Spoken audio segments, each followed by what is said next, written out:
मात्र गाली गलौज से नहीं बनता है अश्लीलता का अपराध, कोर्ट ने ये कहा है।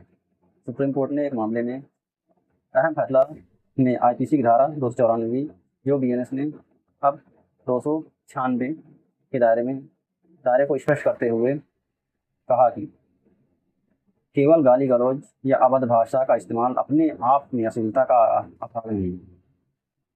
कानून की नज़र में अश्लीलता भद्देपन और अपशब्दों से अलग अवधारणा है।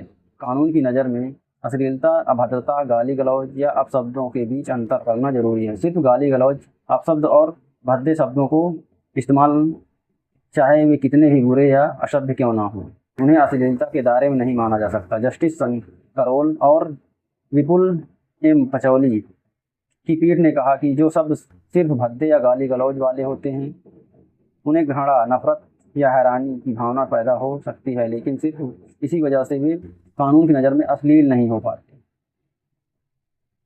पूर्व के कई फैसलों में माना गया है कि गाली गलौज वाली भद्दी, वल्गर और अभद्र भाषा का इस्तेमाल करने का मतलब जरूरी नहीं कि अश्लीलता ही हो। अदालत ने जमीन विवाद से जुड़े तमिलनाडु के एक मामले में 70 वर्षीय व्यक्ति की सजा के खिलाफ दाखिल अपील पर फैसला दिया है। उनकी अपील आंशिक रूप से स्वीकार कर ली गई है। पीठ ने आईपीसी की धारा 294 जो बीएनएस में 296 सार्वजनिक स्थान पर अश्लील शब्द बोलना और धारा 506(2) आपराधिक धमकी के तहत सजा रद्द कर दी।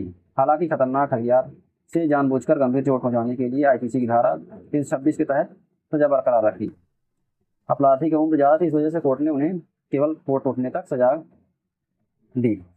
तो फिर अश्लीलता किसे कहते हैं? कोर्ट ने इसको भी डिफाइन किया है। शीर्ष अदालत ने फैसले में स्पष्ट किया कि अश्लीलता का अपराध साबित करने के लिए न सिर्फ यह दिखाना जरूरी है कि संक्षिप्त शब्द न केवल सार्वजनिक स्थान पर बोले गए हों, बल्कि वे कामुक प्रकृति के हों, कामुक इच्छाओं को भड़काने वाले हों और कमजोर मन मस्तिष्क को बिगाड़ने या भ्रष्ट करने की प्रवृत्ति रखने वाले हों।